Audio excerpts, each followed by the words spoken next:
So before I start that 6120 and go ahead and start washing it, no, it's not rutted up enough for me to go ahead and bat the ruts down. But usually if this pen here was rutted up a whole lot more, I would I'd put the dirt bucket on that skid loader and bat the ruts down before it froze, because it's too hard on the machine and it's too hard on the operator to be bouncing over ruts and stuff like that. But that's just me. You guys can do whatever you want your way. It won't last as long as that 7810 or 7200 as far as engine hours go, but it is what it is. I don't like how it does all that cackling, but you know,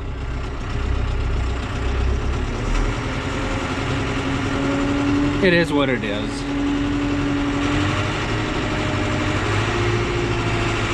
And yes, I let it warm up. These engines are designed to be ran hard and not babied, if that makes sense to anyone.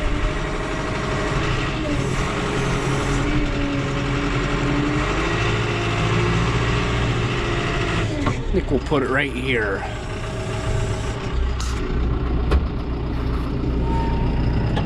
I guess I'm getting used to the park brake being down there. Let's see. There.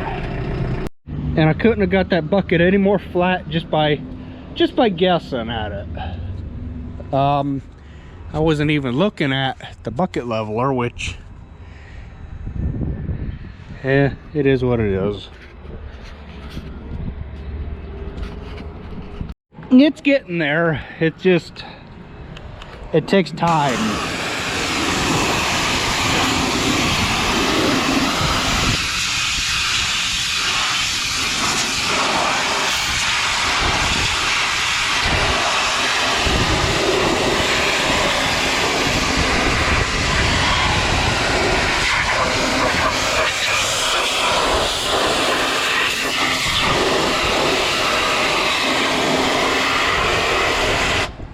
I know we need to come up with a loader prop for this thing too someday. I wish somebody out there made a good pump for soap, because this dumb thing, you cannot keep it primed up shit for no more than like 4 seconds. I mean, it's just... And Pete's like, oh, you gotta do maintenance on them. No, you don't. You throw the dumb things away. You go buy new. If anybody knows where I can find some of these or some soap sprayers, let me a comment in the comment section below, and I will look at them, because this thing is just aggravating. Yes, before anybody opens their mouth and says, oh my God, you know, you're working underneath that loader without a lock, without a safety prop. Yes, I know we need a safety prop, but I also got it locked out in the cab with this little dial here. When you got it turned to lock, you can't move the lever. So when you got it unlocked, you let the loader down like such.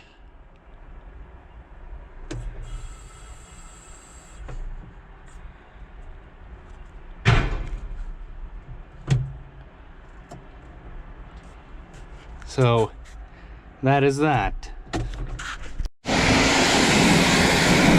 I'm tired of listening to all this bullshit about this Corona crap.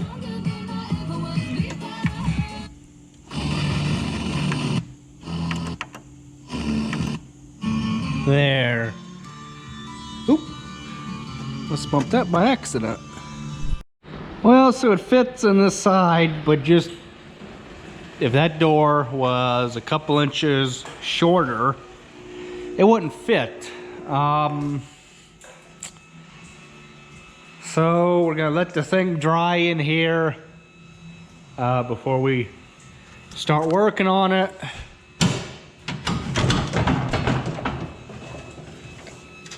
The air cleaner on this one is in a lot better spot than that 3200.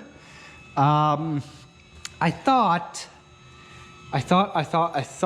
that when I watched the John Deere promotional video for the 6000 series tractors, or the, that this radiator screen pulled out, and it doesn't look like it does. Oh, and filters.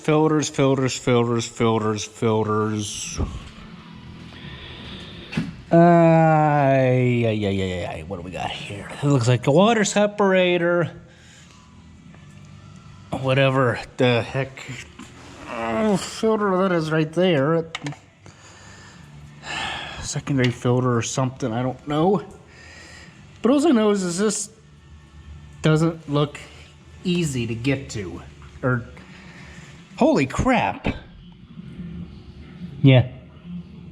You better hope that you don't have to change a starter anytime soon. That looks like a complete nightmare. Because right there's a starter. Right, my finger's pointing right there. That silver little guy above the steel lines. That does not look fun. But I'm going to find the book because I don't know where the cab filters are for this thing. Huh. So it looks to me from the picture, okay, and there they are.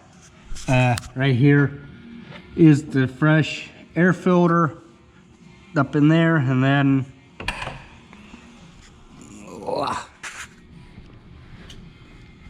oh, you almost can't open the door and stay on the platform without hitting the mirror. And then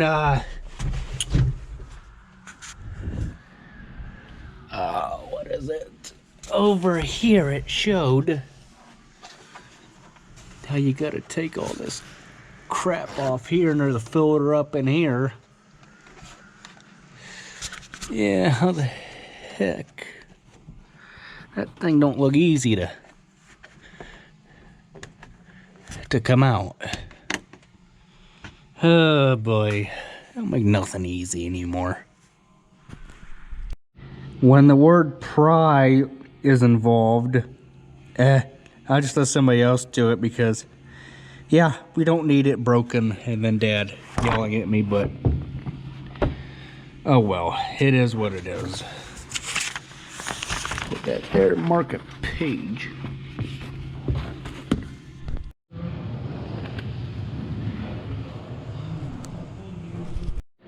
I'm dumping engine oil in this 6120 here. Oh, and it is not fun trying to get in here. You gotta weasel your way underneath the toolbox, and it is not fun. But, you know, it is what it is. It's just basically, you know, like a 6R, or not even close to a 6R or 6M. I don't even know what you would compare this to as far as crampedness and not having room to do nothing. But with that being said, I'm on my third gallon. It takes 4 gallons to fill the thing. I'd run to Napa, get a fuel filter. So that can be done. Or no, air filter. Air filter, that's what we had to get. Come on, you should be about empty.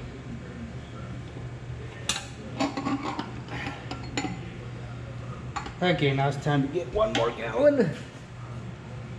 Oh boy.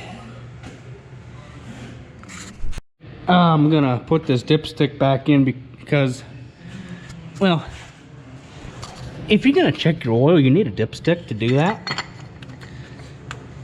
Then I'm gonna screw it on to about so tight or so.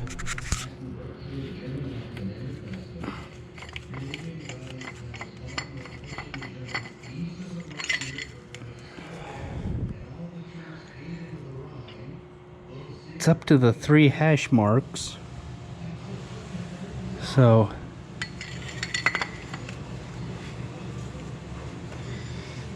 but to do it right, you got to, let me see if I can set these. Stay. Oh, you guys are getting a little tippy on me, huh?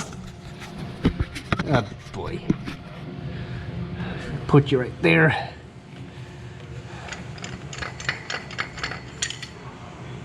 Take it, wipe this off. Let's see. The hash marks, I think, mean we're in the safe range, because there's nowhere on this stick that I see the words full. So we're gonna stick it back in, tighten it down right about there, back it off, pull it out, and lo and behold, we are right to where we need to be. I know it's kind of hard for you guys to see, but I can see it, so we're right where we need to be. So yeah, I'm kind of curious or not whether I get that drain plug tight. When I went to go pull the drain the engine oil, nope, no leaks. That was just from where Dad took the fuel filter off. He was right. I should have pulled it in and had them nice LED lights up there on this side, because this is where all your filters are and stuff like that. Got the ones up in the top of the cab. They're done. Got the one, the air recirculatory filter right there. That guy's done. And then I'm working at cleaning this cab out, which there isn't really a whole lot to do to these cabs other than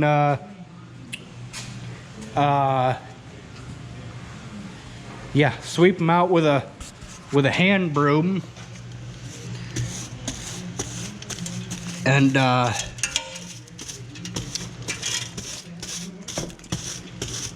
yeah, sweep them out with a hand broom and take some upholstery cleaner like what I used in my last video on 7810, which was Dad was really impressed with. Ain't that all nice and pretty clean? Now, how the heck do you get to that one? You don't. Very easy. Because I got all this crap in the way. I'm done working on this stuff.